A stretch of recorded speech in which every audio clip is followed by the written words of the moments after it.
Bueno, nosotros somos Cagianesa Baltasar, Casasa Lucía y Escriba Valentina, y nuestro trabajo se titula La Rambla del Paseo Marplatense de todos los tiempos. El mismo tiene el objetivo de analizar la Rambla, una de las grandes obras arquitectónicas con las que cuenta la ciudad de Mar del Plata, que nos acompaña desde nuestros orígenes y nos identifica como marplatenses. Las preguntas que guiaron nuestro trabajo fueron: ¿qué cambio sufrió la Rambla desde su creación hasta la actualidad? ¿Y cómo influyó el contexto social y cultural en sus diferentes remodelaciones?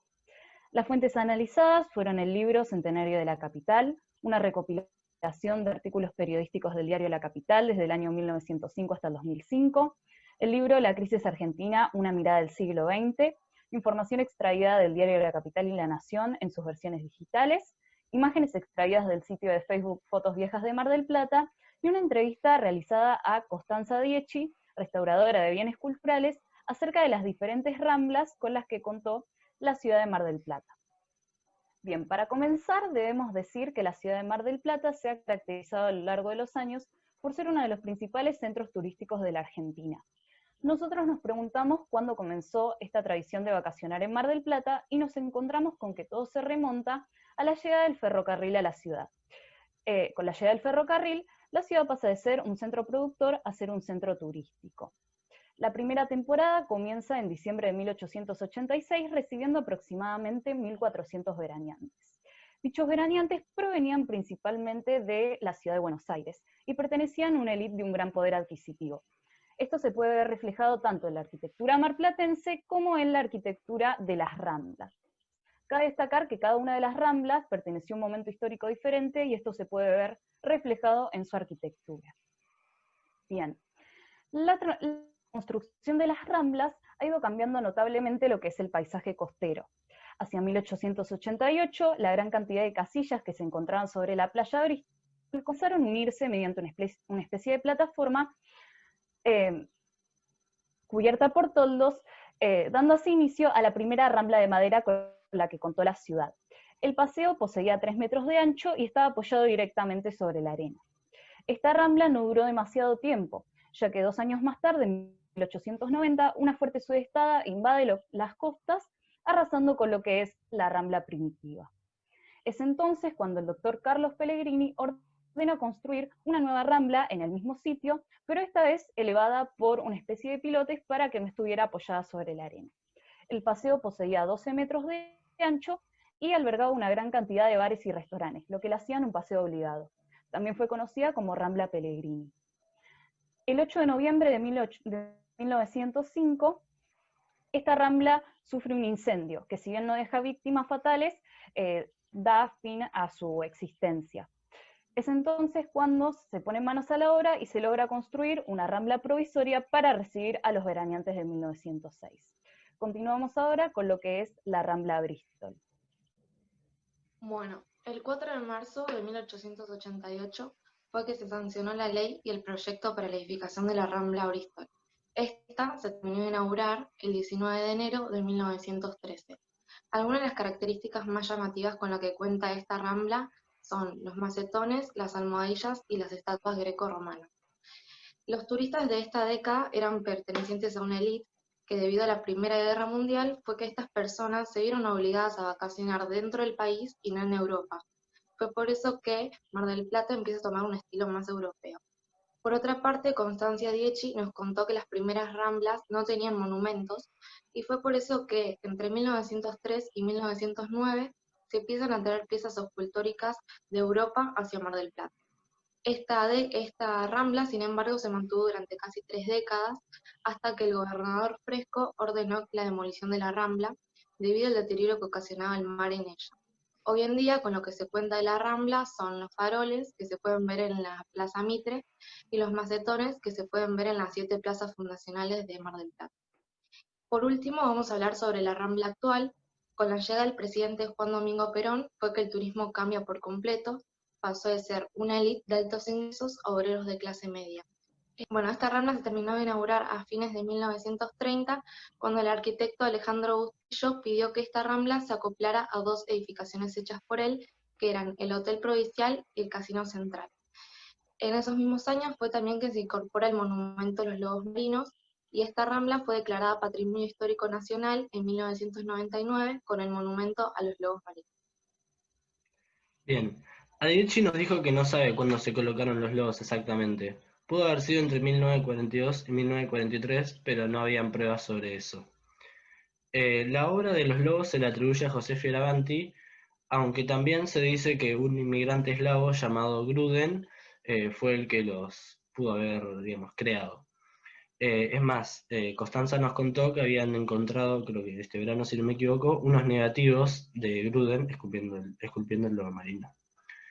Bueno, como dijo Valentina, los lobos son una gran parte importante de la ciudad y son patrimonio histórico nacional. Por eso cada vez que hubo un acto como de vandalismo, tuvieron que recurrir con la Comisión Nacional de Monumentos de Buenos Aires para someterse a unas pruebas de los métodos de intervención. Constanza nos contó que, bueno, con el último incidente provocado por los hinchas de Gimnasia, los cuales habían pintado a uno de los lobos, nos contó que después de recibir el permiso para intervenir, tuvo que trabajar de madrugada, ya que desde muy temprano la gente iba a tomarse fotos. Bueno, para concluir nuestro trabajo, queremos decir que, bueno, a lo largo de este informe pudimos ver todas las ramblas con las que contó nuestra ciudad, cada uno respondiendo a un momento histórico distinto, y bueno, y gracias a esto pudimos ver, digamos, pudimos analizar la transformación de todas las ramblas. Todas son muy distintas entre sí, tienen algo en común, representa el típico paseo marplatense.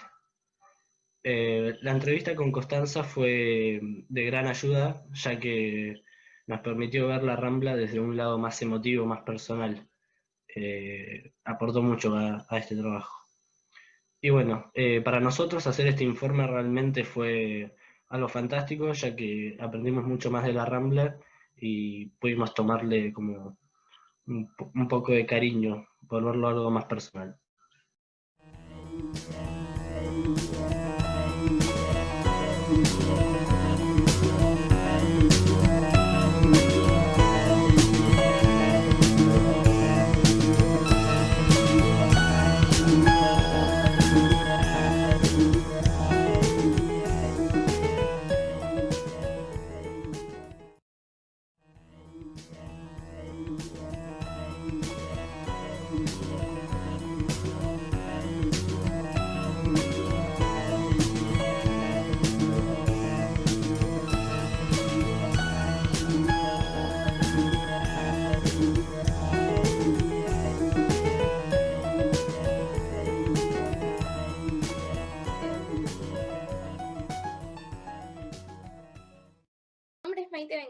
Y mi trabajo se titula Hombre de Mar, un inusual producto televisivo marplatense.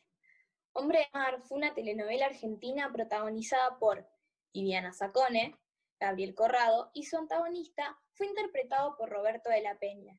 Fue emitida en 1997 por el Canal 13 y tuvo una particularidad: fue filmada en la ciudad de Mar del Plata. El objetivo de este trabajo es realizar un análisis de la novela según diferentes recursos cinematográficos, testimonios e imágenes que serán analizadas más adelante, y además indagar ¿qué se recuerda de esta novela desarrollada en suelo marplatense? Este trabajo se basó en algunas fuentes, entre ellas videos e imágenes de archivo de la novela, una entrevista a la actriz Viviana Sacone y un testimonio de Viviana Lorenzo sobre cómo recuerda Hombre de Mar. También se tuvo en cuenta el artículo de 1997 del diario Clarín sobre la transmisión del último capítulo de la novela, la sinopsis y la ficha técnica. Para no perder de vista el contexto histórico, este trabajo se apoya en el libro de Luis Alberto Romero. El historiador sostiene que durante la década del 90, poco después de estallar la hiperinflación durante el gobierno de Alfonsín, fue electo el presidente justicialista Carlos Menem. A diferencia de Alfonsín, Menem decidió realizar una reforma y un ajuste. Este se aplicó haciendo una apertura irrestricta y una privatización descontrolada de las empresas estatales. Las instituciones democráticas cumplieron mal su papel de balancear los poderes.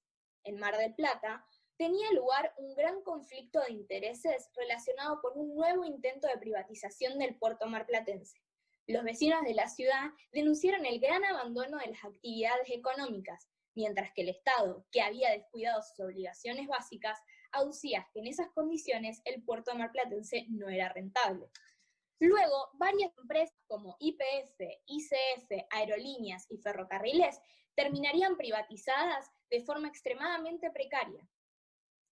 Esta fuerte presión privatizadora podía generar un inmediato beneficio para las divisas del gobierno, pero un daño enorme a futuro para la Argentina, y en particular una caída económica enorme para la ciudad de Mar del Plata. Bien, comenzando el análisis de la novela, vamos a caracterizar a los personajes.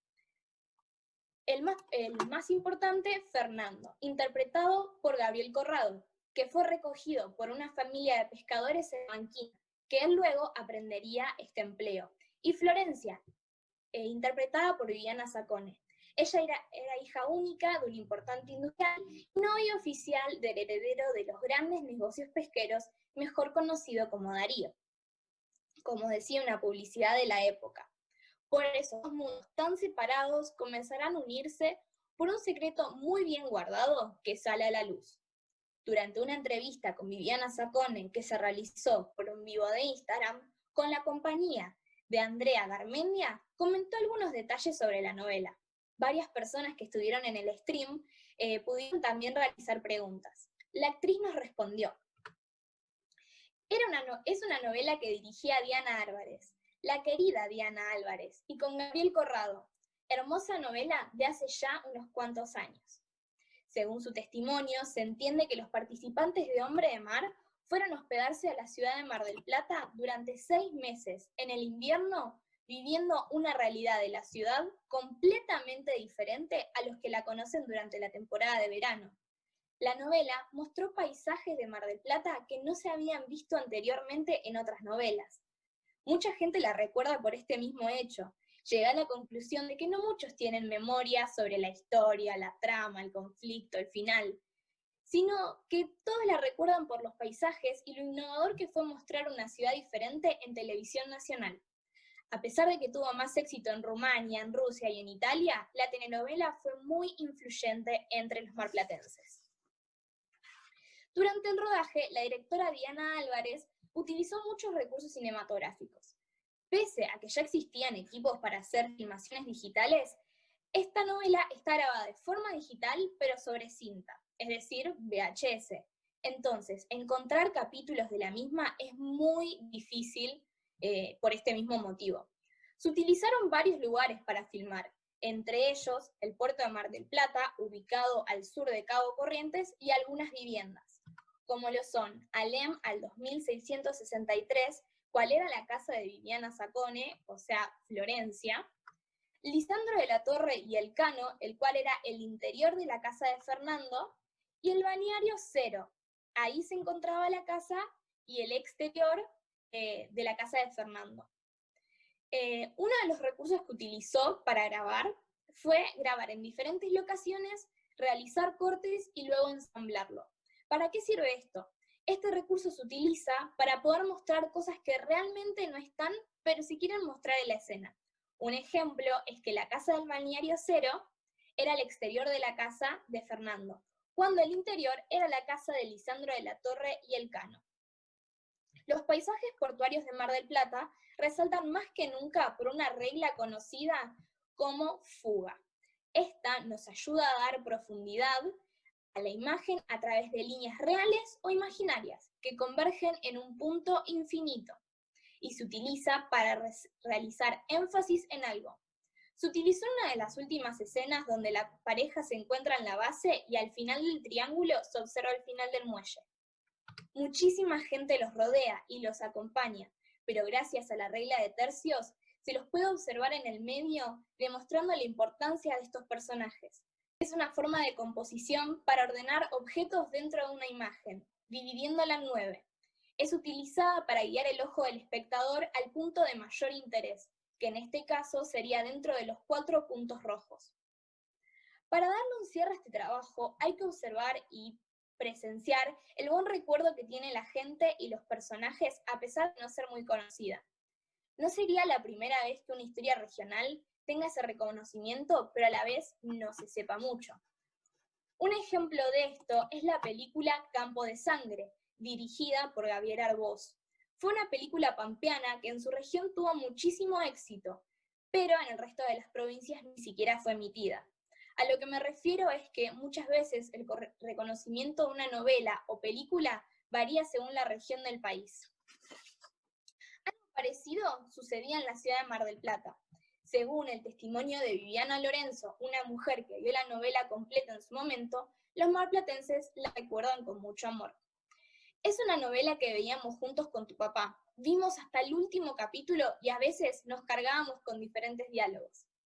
Según el diario Clarín, la emisión del último capítulo canceló la programación habitual y luego la sucedió la mítica serie conocida como Baywatch, también conocida como Guardianes de la Bahía, la cual compartían el tema principal: el hombre, el amor, la costa y la playa. Muchas gracias.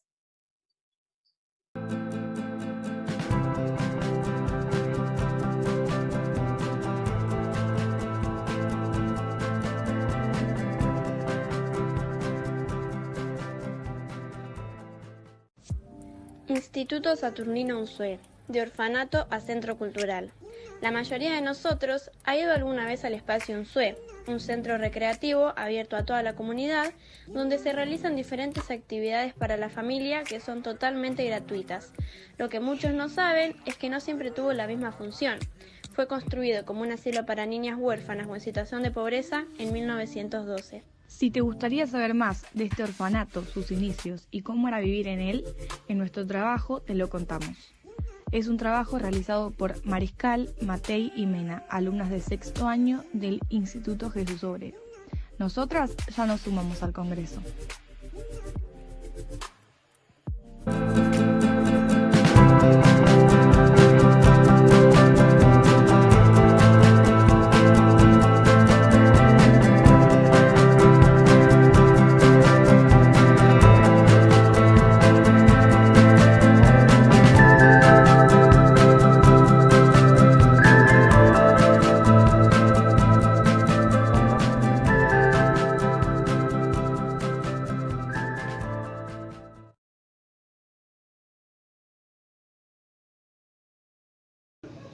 Para comenzar, es importante destacar que este trabajo fue realizado el año pasado, cuando éramos estudiantes en el colegio de Nuestra Señora de Luján en Batán, bajo el marco de las materias de literatura y economía política por los alumnos Juan Pablo Maruso, Brisa Piñera, Ashley Mediavilla, Micaela Rodríguez y Sabrina Rache. Fue titulado Mar del Plata, la historia de lucha contra la trata de personas y presentado en una jornada de derechos humanos de Universidad de Escuela. Para nosotros fue una experiencia enriquecedora, ya que ahora podemos participar desde otra perspectiva como egresados y estudiantes en la universidad. Lo que hicimos fue analizar información de fuentes oficiales acerca de la trata de personas en nuestro país y en nuestras localidades y a partir de ellos realizar la actividad. Actualmente existe un comité ejecutivo donde se problematiza y se ampara a las personas víctimas de explotación y trata, ya sea en nuestra región o Asia o desde otros países. Es importante finalmente destacar que ser víctima es un arrebato de los derechos y también se cosifica a la persona porque se está dando un valor a su vida y a su cuerpo. Me llamo Brisa y quiero contarles que gracias a una entrevista realizada a Belén Cano, una periodista especializada en trata de personas, pudimos obtener datos precisos sobre esta problemática y quiero comentarles algunos de ellos. A nivel regional, la jurisdicción marplatense posee la mayor cantidad de condenas por delito de trata en todo el país. Allí existen 30 condenas, que 29 de estas son por explotación sexual. Esto es debido a la cantidad de prostíbulos que han habido en la ciudad y por las denuncias llevadas a cabo por los movimientos de mujeres, lo que convirtió a esta problemática en la más combatida y visibilizada.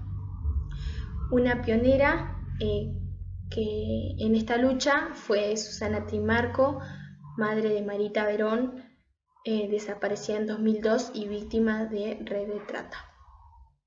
Pero existen otros tipos de trata de personas, la cual es la explotación laboral, que en nuestra opinión es menos visibilizada que la explotación sexual. Esto debido a la cantidad de condenas que existen en nuestra ciudad. Solo una de las 30 nombradas anteriormente es por explotación laboral. Esta problemática se ve generalmente en el cordón fruto-hortícola, principalmente en zonas de Batán y Sierra de los Padres.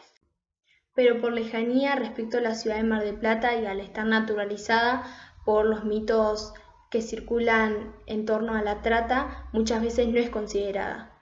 Esos mitos pueden ser relacionados con los migrantes explotados que toman como excusa los factores culturales, asociando su lugar de nacimiento de las personas con su mejor predisposición para trabajar de sol a sol y sin descansos.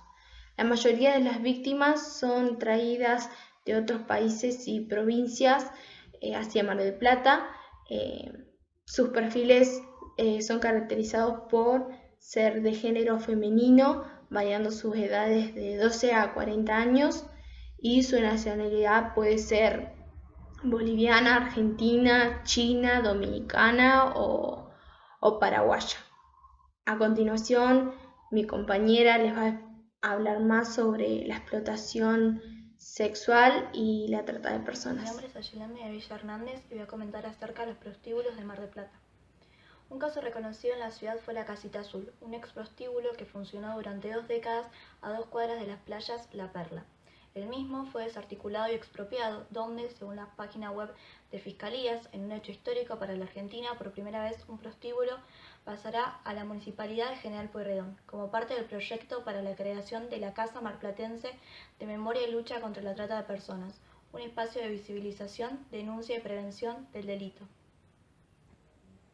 Al igual que la Casita Azul, la posada, un bar y prostíbulo funcionaba dentro de un hotel conocido como El Paraíso, donde se ofrecían servicios sexuales. En el mismo, 7 personas explotaban a 16 mujeres paraguayas que vivían en condiciones precarias. Ellas eran trasladadas desde la vivienda donde eran alojadas en taxis o combis hasta el local nocturno.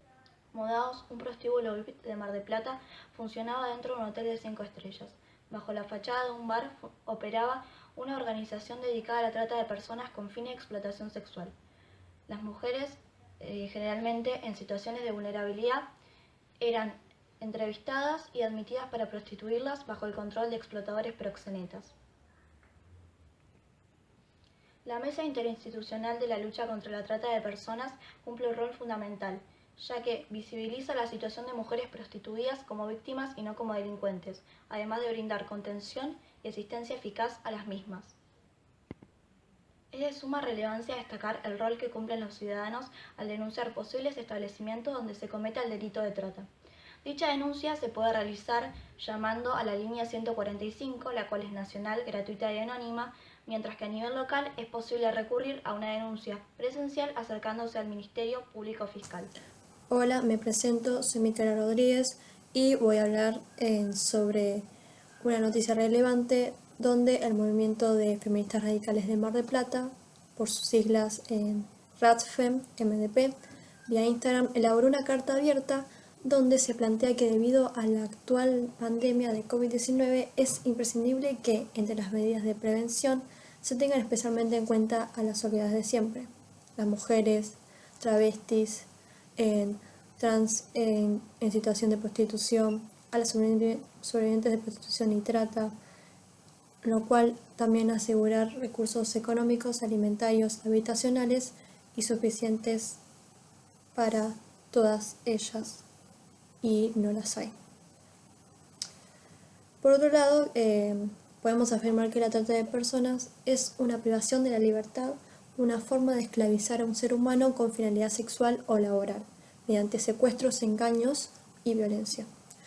La situación de vulnerabilidad que padecen millones de personas en el mundo que por razón de edad, sexo, cultura, circunstancias sociales, económicas y políticas encuentran grandes dificultades para cumplir sus derechos y desarrollarse plenamente en nuestras sociedades.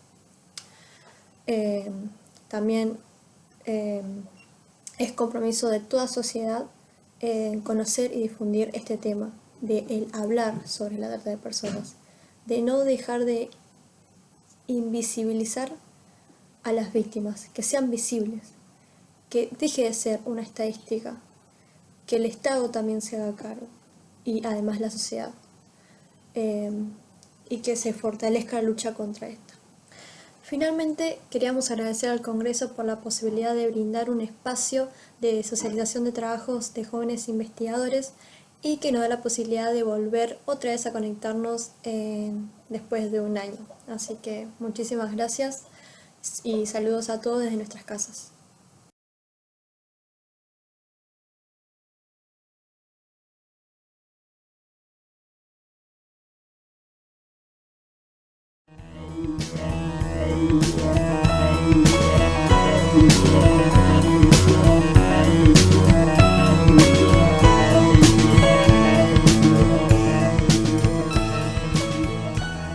¿Te gustaría viajar en el tiempo?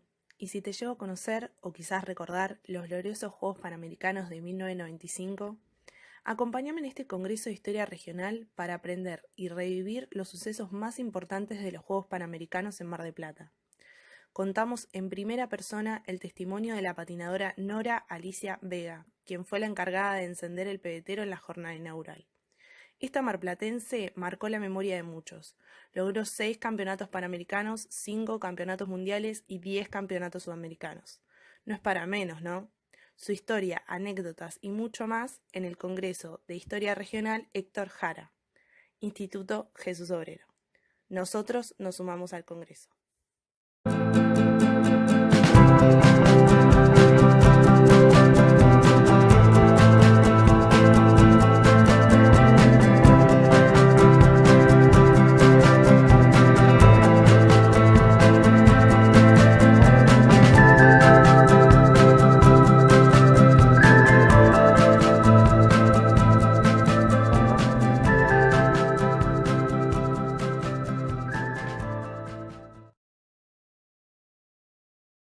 Hola, buenas tardes. Nosotras somos Tamara Gómez, Gallegos Rocío y Valentina Álvarez y vamos a presentar nuestro trabajo titulado El silencio entre cuatro paredes.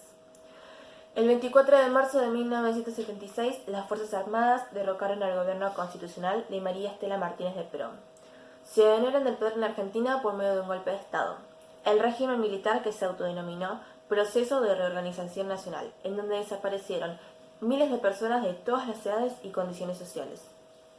La dictadura cívico-militar ideó un plan sistemático de represión, secuestro, tortura y exterminio, con el objetivo del terrorismo de Estado de romper, desarticular y destruir a las organizaciones políticas, sociales y sindicales. El principal dispositivo que utilizaron fue la aplicación de centros de detención, tortura y exterminio. En nuestra ciudad funcionaron 18 centros de encierro. El siguiente informe tiene como objetivo analizar el centro clandestino El Faro y su historia.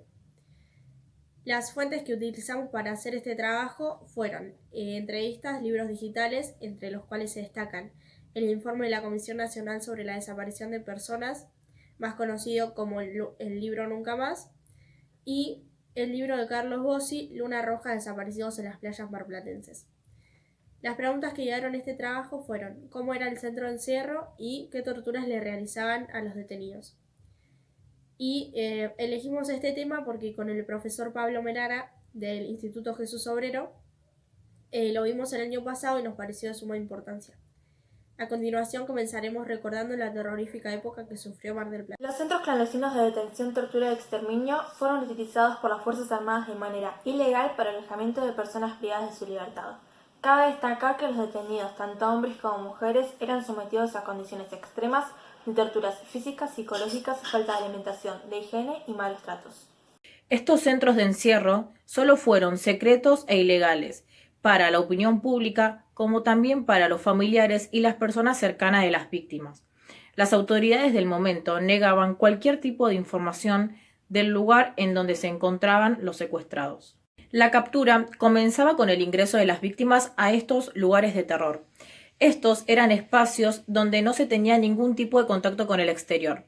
Es por eso que se lo denominaban pozos. Y ahora voy a leer unas palabras del informe Nunca Más que nos dice: no se trataba solamente de la privación de la libertad no comunicada oficialmente, sino de una siniestra modalidad de cautiverio que trasladaba la vida cotidiana a los fines más subterráneos de la crueldad y la locura. Por otro lado, la alimentación era muy escasa y la calidad de la comida era otra forma de tormento.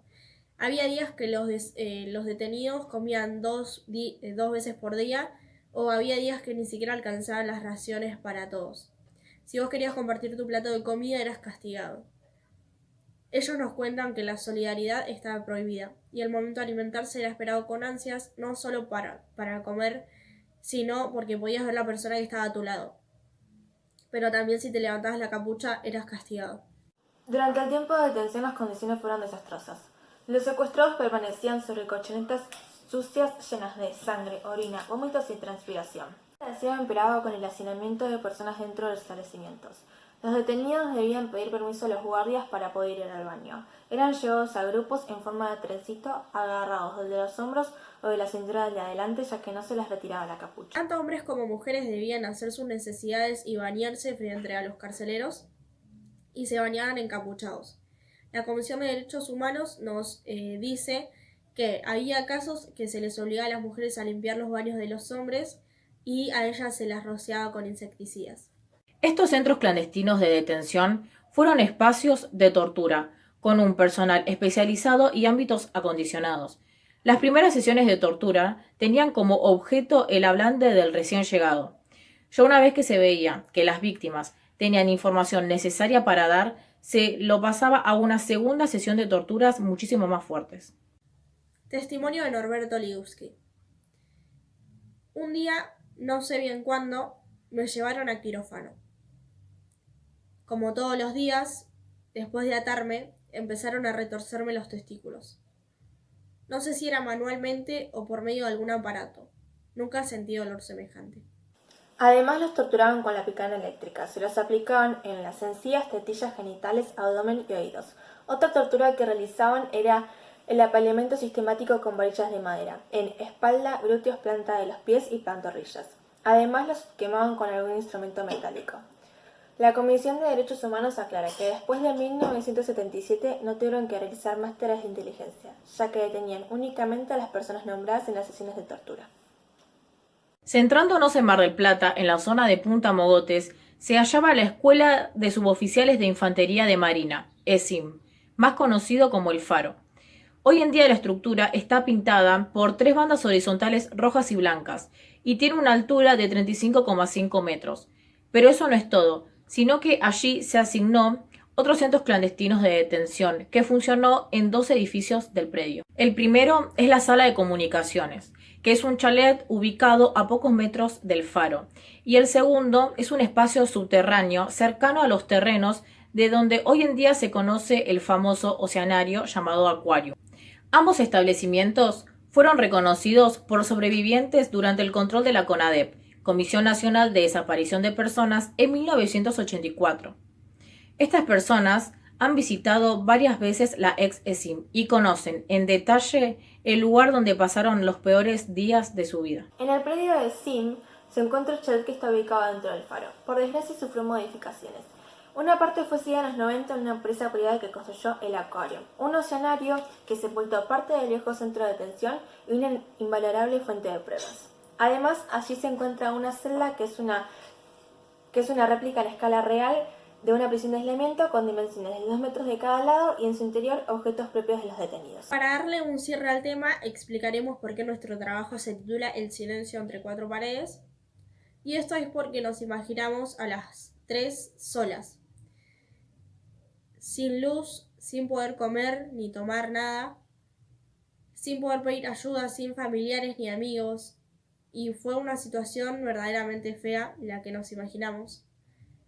Y también tratamos de ponernos en la piel de los familiares y debe ser horrible que tu amigo, tu mamá o sea la persona quien sea desaparezca un día al otro y no la encuentres más.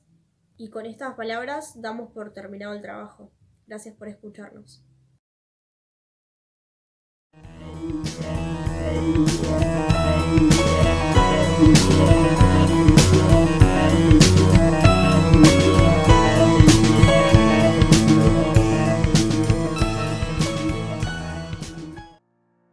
La feliz más feliz que nunca.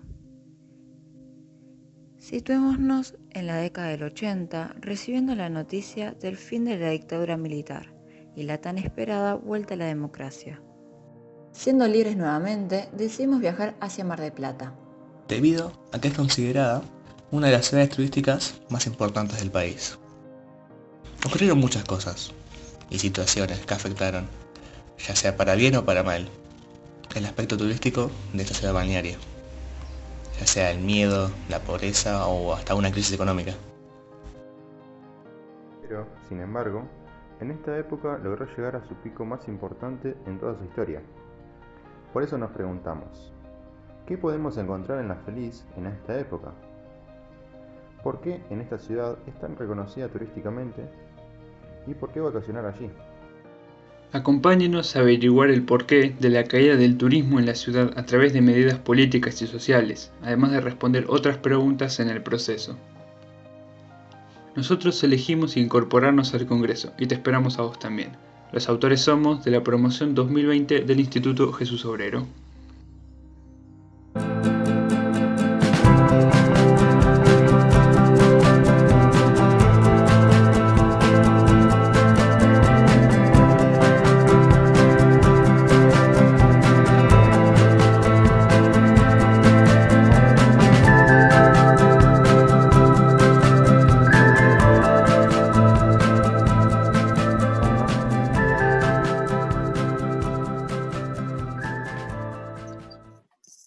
Hola a todos, nosotros somos Lucía Moedo, Maite Bengochea, Bárbara Olioco y quien les habla, Berení Jordán, alumnas del Instituto Jesús Obrero de la ciudad de Mar del Plata. Nuestro trabajo se titula Antártida, contar para conocer, conocer para defender, y al final de la charla explicaremos el motivo de elección de este título. Antes que nada, queremos agradecer al Gabinete de Estudios Marplatenses por darnos la oportunidad de estar aquí hoy. El objetivo de este trabajo no solo es hacer un acercamiento a distintos aspectos de la Antártida Argentina, sino también concientizar y demostrar la importancia de este continente, e informar sobre los continuos conflictos que ha habido entre los países para alcanzar la soberanía del mismo. Nuestro trabajo se basó en las siguientes fuentes. Una entrevista con Luis Rodríguez, quien es miembro de la Agrupación Antárticos Mar del Plata, que funciona actualmente en nuestra ciudad. Luis visitó la Antártida cuando era muy joven y a su vez formó parte de la Fuerza Aérea por 10 años. Es una entrevista con la historiadora Tamara Culetón, la cual es especialista en temas antártidos, y una charla con la bióloga Sandra Cicchino, quien visitó el continente antártico en 1986. A su vez utilizamos otro tipo de fuentes, como son fotografías, que nos proporcionaron los entrevistados, y a su vez libros. A lo largo del trabajo se profundizará la experiencia de Luis Rodríguez en el continente blanco. Por tal razón, las preguntas a responder serán: ¿cómo ha sido, Luis, la experiencia de conocer Antártida? ¿Y qué particularidades tiene el continente antártico que lo hacen tan valioso? Como bien dijo mi compañera, uno de los entrevistados fue Luis Rodríguez, quien pisó por primera vez suelo antártico en el año 1973, cuando solo tenía 20 años de edad. En un de la entrevista, él nos dice lo siguiente: mucha gente va a Antártida por necesidad, para ganarse unos pesos, o por aventura, porque no es obligatorio. Yo fui por aventura porque me acuerdo perfectamente de que preguntaron ¿quién quiere ir? Levanté la mano y fui yo. Obviamente viajar al continente blanco implicaba dejar atrás durante algún tiempo a su familia, a su pareja y a sus proyectos, para adentrarse de lleno en esta nueva aventura. Durante 23 días navegó en el rompehielos General San Martín, una embarcación que se encuentra completamente apta para realizar el cruce del Drake. Este pasaje separa América del Sur del bloque helado de la Antártida y nace de la unión entre el Océano Atlántico y Pacífico. Al juntarse ambas masas de agua se forman olas inmensas, porque cruzarlo resulta realmente todo un desafío. En el camino que lo llevaría a la aún desconocida Antártida, Luis y sus compañeros se animaron a cruzar este peligroso pasaje, dirigirse finalmente al continente blanco. Durante el año que transcurrió su vida en Antártida, Rodríguez visitó las bases Esperanza, en la cual estuvo solamente un día, de allí se dirigió a la base Petrel y luego a la base Marambio, en la cual tuvo su mayor estadía. Además, visitó las bases Matienzo, la base Brown y la base norteamericana Palmer, estas últimas situadas hacia el Océano Pacífico. La misión de Luis en Antártida fue más bien de logística. Él se encargaba de realizar todos los preparativos necesarios para que los investigadores pudieran cumplir con sus funciones. Dentro de los hogares, en Marambio, eran 21 personas en un lugar cuya capacidad no superaba las 9. En los lugares ellos no sentían frío, podían comunicarse durante 10 minutos al día y tenían reservas de vestimenta y alimentos en el caso de que algunos sitios se incendiaran. Con respecto a las riquezas del continente, en Marambio la flora y la fauna es escasa, pero, aún así, hay hielos inmensos que son llamados hielos milenarios. También en las profundidades del mar existen fumarolas que son pequeñas reservas de gas. Del mismo modo se encuentran amonites, que son caracoles chatos de más de 30 millones de años. Todo esto nos permite darnos cuenta de que Antártida no solo está repleta de recursos, sino que además es una especie de laboratorio de lo que ha sucedido geográficamente a lo largo de años. Luis tomó 800 fotos chicas durante su experiencia en Antártida. Nos contó que pasó una semana en una base norteamericana llamada Palmer, donde conoció a 2 muchachos de California quienes hablaban poco español.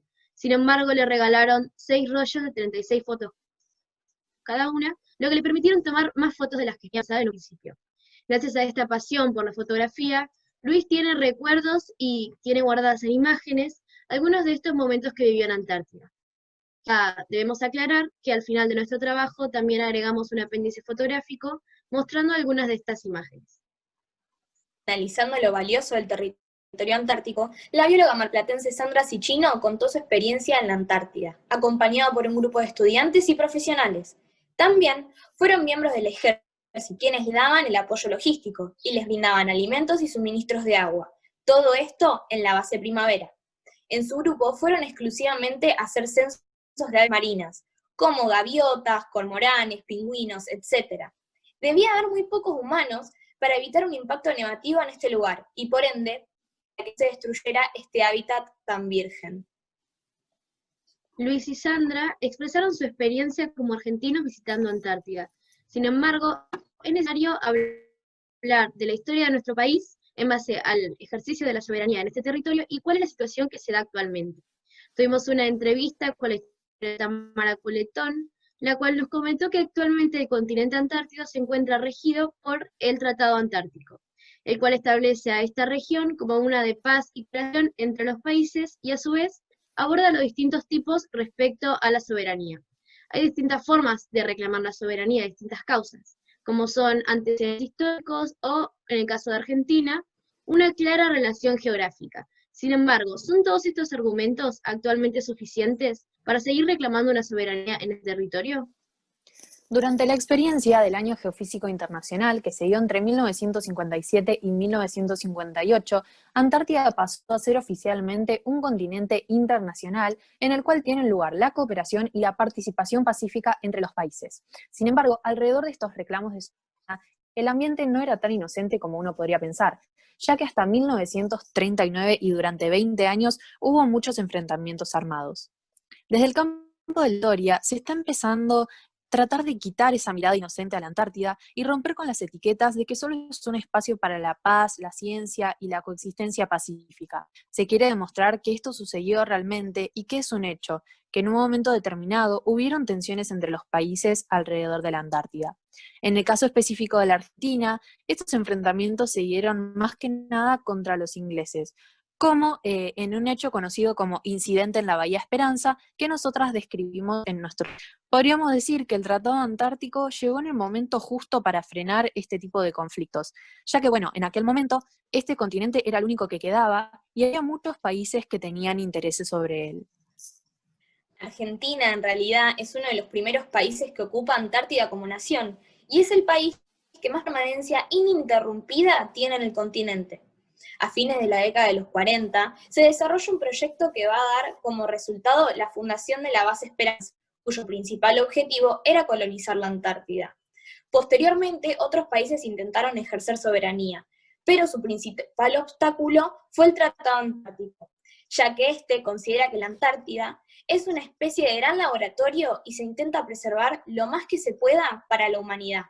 Actualmente, el continente está ocupado permanentemente por científicos. A su vez, También se encuentran las bases que abren en temporada de verano y que reciben a aquellas personas que van a hacer investigaciones por un tiempo determinado. Luis dejó en claro lo valiosa que es Antártida con una frase que ha repetido constantemente y que ha quedado en nuestra memoria acertada que resulta: los argentinos no sabemos lo que tenemos. Son varios los motivos de este desconocimiento. En primer lugar, la idea de que Antártida ha quedado ligada a un proyecto de índole militar, que lamentablemente generó cierto desinterés en materia académica. Por otra parte, la falta de una conciencia de soberanía marítima en nuestro país. Como bien dijo una de las entrevistadas, la historiadora Tamara Culetón, tenemos una historia escrita a espaldas del mar, pese a lo enorme que es nuestro litoral marítimo. No tenemos una historia marítima clara, y aquellas personas que han estado en el mar como espacio donde es posible ejercer soberanía, han estado más ligadas a las fuerzas militares, y por eso han sido dejadas de lado en el estudio de la historia en términos más académicos. Por último, y no menos importante, hay que olvidarnos de una falta de una educación destinada a abordar estos temas antárticos de diferentes perspectivas. A su vez, es importante que el Estado intervenga generando políticas suficientes y que son muy necesarias para poder fortalecer la soberanía argentina en este territorio. No solo porque lo dice la historia, sino porque lo pide su gente. Ahora sí, perdón. A modo de conclusión, nos pareció interesante hacer una serie de valoraciones personales. Luis es un hombre que ama nuestro país y todo lo que a él le pertenece. Si bien antes de ir a la Antártida se lo imaginaba como una pequeña porción de territorio al sur de nuestro país, ya no lo ve de esa manera. Antártida le ha dejado enseñanzas y experiencias que no se olvidan. Nosotras, por nuestra parte, al realizar el trabajo, quedamos enamoradas con Antártida, con su majeza, esplendor y con sus misterios ocultos. Antártida no es un continente más, es algo propio. Elegimos que el trabajo se titule Antártida, contar para conocer, conocer para defender, porque de alguna manera resume los objetivos de los antárticos, de los expertos que abordan estos temas, y también de nosotras. La única manera de amar y defender lo propio es conociéndolo, y en esto la difusión juega un papel fundamental. Antártida es mucho más que un territorio desierto o repleto de hielo. Está poblado de historias, de aventuras, de recursos y de experiencias vividas. Es momento de recuperar el tiempo perdido y comenzar a conocer Antártida para entender que se trata de una pieza y de una riqueza sin igual que nos pertenece y que deberíamos defender y amar para que nadie nos las quite. Para ello es necesario recordar la historia de Argentina en este continente austral y educarnos para evitar que siga siendo olvidado, ya que Antártida es un escenario blanco donde todos debemos actuar, donde todos somos parte. Basta de enseñarla como una pequeña porción de pizza al sur del país. Hay que movernos para demostrar que, así como existen otros continentes, hay uno que se encuentra muy debajo en el mapa. A simple vista no parece muy grande. Es blanco y está esperando para ser conocido, investigado y respetado. Porque al final la soberanía es mucho más que estar presente o dominar un espacio. También es dejar una huella. Descubrimos una vez más la importancia de las fotografías como fuente, ya que ellas dan fe y testimonio de lo vivido. Cada una esconde un recuerdo, una anécdota, un color, un día, una aventura. Ellas dan fe del vivido y también fortalecen el testimonio de aquellas personas que estuvieron allí. Cabe destacar que este trabajo forma parte de un proyecto mucho más amplio, del cual formamos parte tanto nosotras como el colegio, y el que además cuenta con el apoyo de los antárticos de la ciudad. Este trabajo contó con muchas entrevistas realizadas a personas que estuvieron en el continente blanco y además tienen una estrecha relación con la agrupación Antárticos Mar del Plata. Nuestro objetivo ahora, como impulsoras de este proyecto, es poder llevar sus historias y sus experiencias a cada vez más personas. Además, uno de nuestros más grandes sueños luego de haber realizado este trabajo es poder pisar algún día el suelo antártico como ellos lo hicieron algún día. Bien, los antárticos, así también como otros especialistas como Tamara o Sandra, realizan una labor admirable, contándole un poco más a los argentinos sobre este territorio del que tan poco se habla.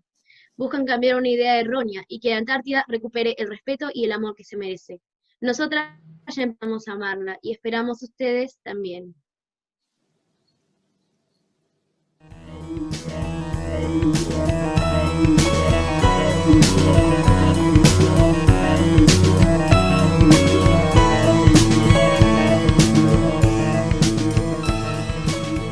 Los 70, La Feliz, una ciudad que no queda en el olvido. El turismo juega un papel muy importante en nuestra ciudad.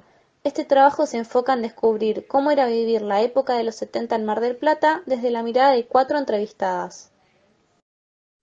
Acompáñanos a ver cuáles eran las construcciones más conocidas en ese momento, qué tanto cambió nuestra ciudad y cómo vivían el turismo en esa época, contada desde voces de habitantes y turistas.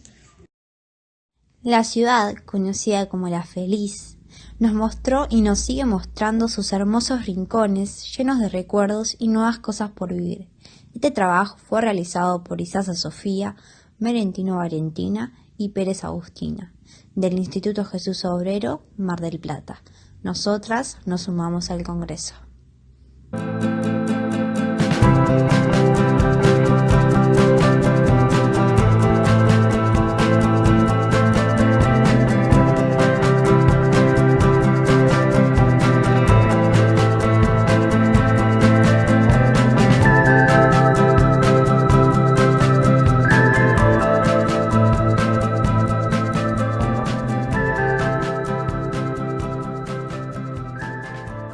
Placer estar participando nuevamente del Congreso de Historia Regional.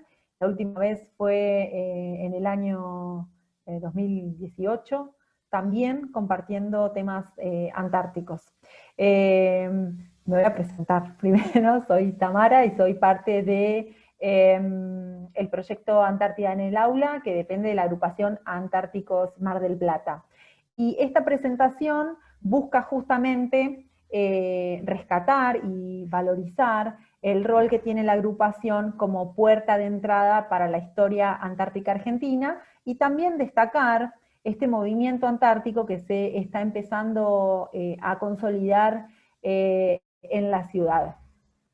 Esta agrupación de Antártico surge en el año 2013, y básicamente es una asociación civil que se dedica a nuclear a expedicionarios del desierto blanco, es decir, aquellas personas, hombres y mujeres, que hayan tenido experiencia de invernar en alguna de las bases antárticas. Eso por un lado. En general es común que sean dependientes de alguna de las fuerzas, pero la verdad es que Mar del Plata también es un núcleo bastante interesante con respecto a aquellas personas que o bien se han desempeñado como investigadores, ¿sí? Sobre todo desde las ciencias biológicas. Hay muchos biólogos marplatenses que están trabajando en Antártida.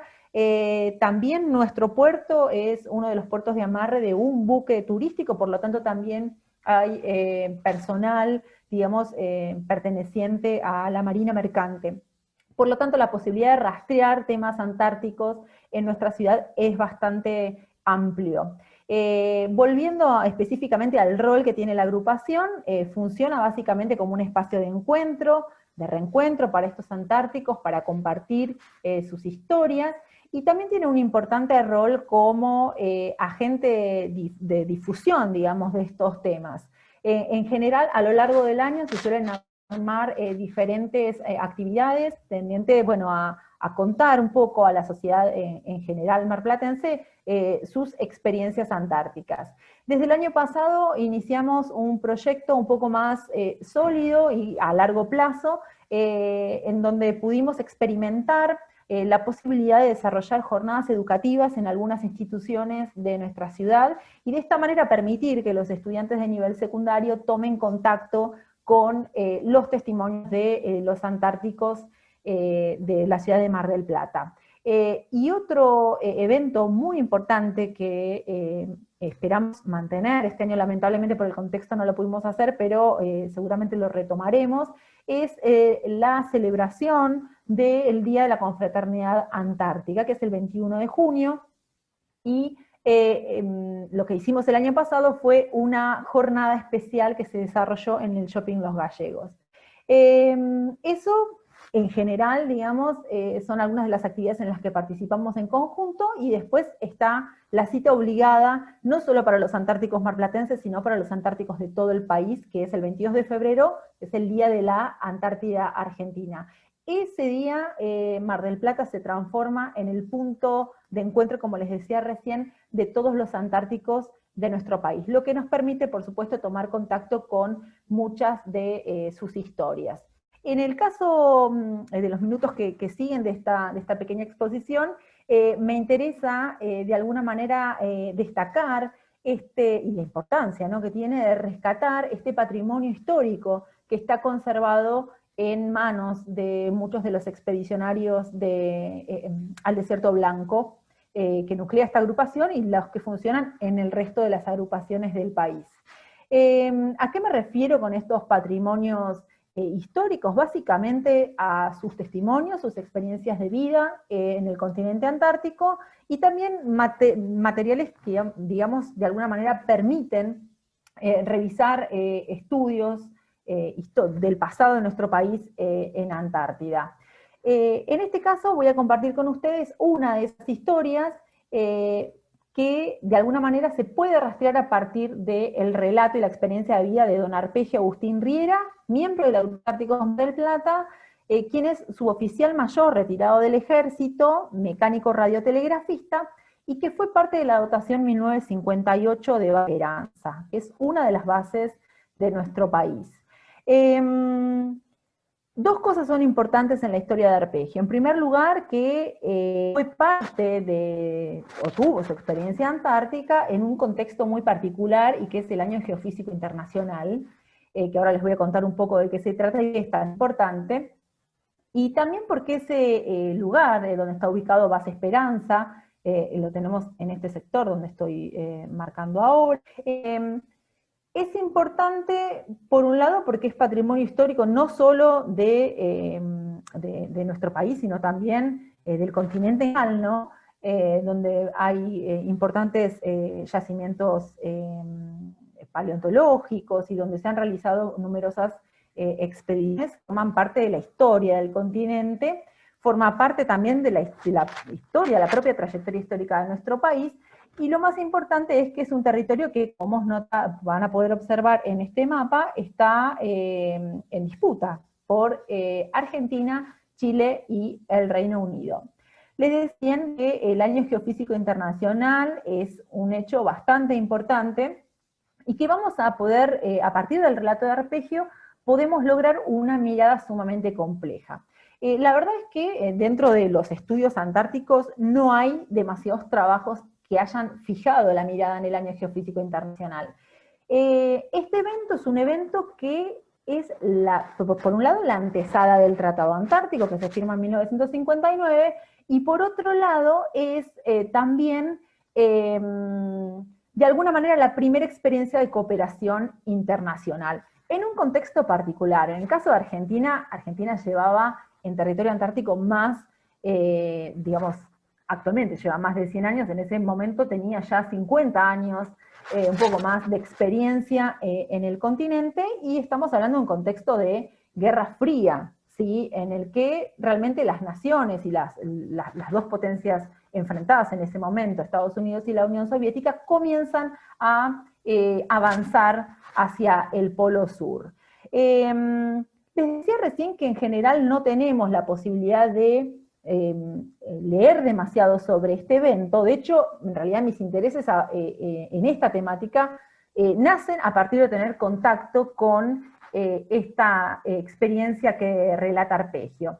Interesante porque además en general cuando hablamos de la historia de Antártida suele parecer como un territorio sumamente lejano. En general, los historiadores antárticos están forman como parte de un grupo separado, ¿no?, de lo que serían los historiadores profesionales, les solemos decir. No porque ellos sean menos profesionales, sino porque es una temática quizás un poco más específica, que bueno, por su propio devenir en la historiografía ha quedado quizás algo marginal. A partir del contacto con este relato, podemos de alguna manera aunar esos dos universos. Por un lado, el contexto y el propio trayectoria, digamos, histórica del continente, y por otro, la realidad argentina, porque en este caso, y a partir del relato de Arpegio uno puede tomar contacto, podemos apreciar ese proceso de desperonización que se va a dar en el territorio antártico. Y obviamente también los cambios que se van a dar con respecto a cómo Antártida va a empezar a ser concebido, cómo de alguna manera se va a buscar dejar de lado estas disputas de soberanía y la ciencia empieza a tomar, en cierto sentido, un rol que de alguna manera intenta desplazar esas tensiones y esos enfrentamientos políticos. Les cuento que las imágenes que acompañan esta exposición forman parte de del álbum privado y de las memorias de Arpegio. En general, este evento internacional suele ser un evento donde no aparecen demasiados actores, y de alguna manera Arpegio nos permite acercarnos a la experiencia del día a día en un territorio que era un territorio desconocido, que de alguna manera también es un territorio contradictorio porque forma parte del país, ¿no? De hecho, Arpegio lo plantea en cierta manera, para mí era como ir a los confines de la patria, sin embargo, aparece sumamente desconocido, y donde podemos apreciar también no solamente la experiencia de la importancia que va a tener ese evento, de la conexión que va a haber y las relaciones de cooperación entre los diferentes actores, sino que también vamos a encontrar grandes historias de contacto con este continente. En este caso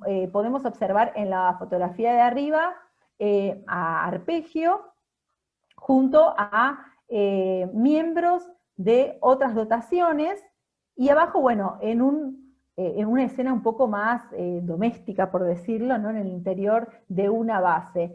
Las dos caras de una misma realidad, muchas veces desconocida. Normalmente cuando nosotros pensamos en la Antártida, pensamos en científicos, y realmente estamos hablando de historias de hombres, en este caso, y bueno, y también tenemos historias de hombres, de mujeres, de familias, de niños, que gracias al contacto y al rol de las agrupaciones podemos conocer. En cierta manera, esto, y ya como para ir cerrando, me parece que es importante, y de hecho este proyecto de Antártida en el Aula surge gracias al rol que cumple la agrupación Antárticos Mar del Plata, porque de alguna manera nos permite conectar dos continentes, ¿no? Dos historias que tienen que ver con nuestra realidad, y es interesante en este caso cómo la agrupación Antárticos Mar del Plata de alguna manera nos ayuda a repensar cuáles son esas barreras que hay que romper.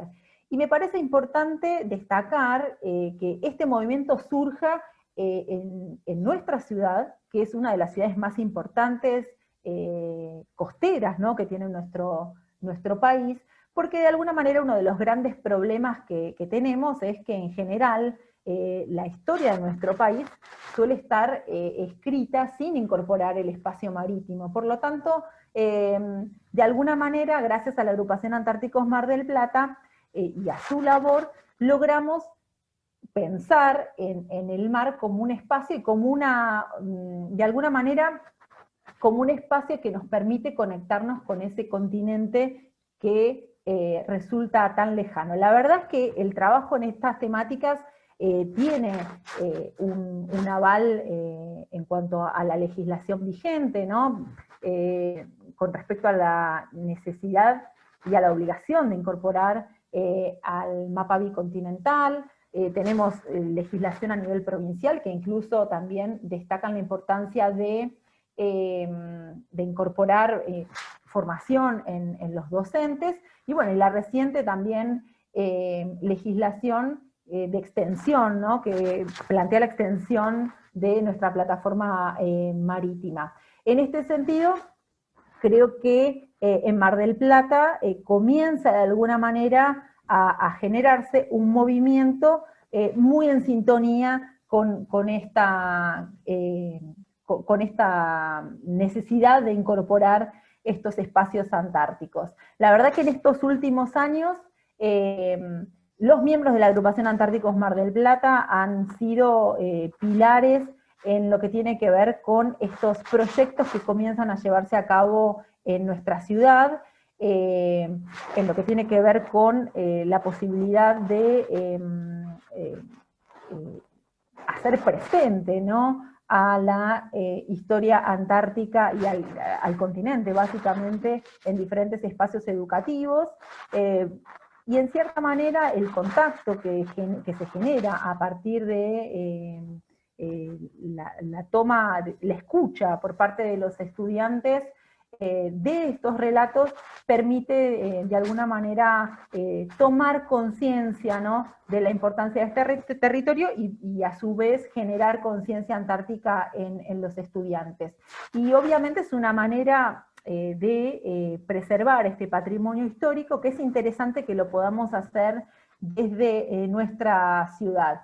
Sin lugar a dudas, Mar del Plata comienza a ejercer un rol sumamente importante en lo que tiene que ver con el trabajo de difusión de Antártida. Así que bueno, espero que les haya gustado y que a pesar de que bueno, quizás no podemos contar demasiado con respecto a la historia de Arpegio en sí, que puedan valorizar también y acercarse, saber la existencia de esta agrupación para todos aquellos que estén interesados en conocer un poco más la historia de Argentina en el continente antártico. Así que muchas gracias a todos.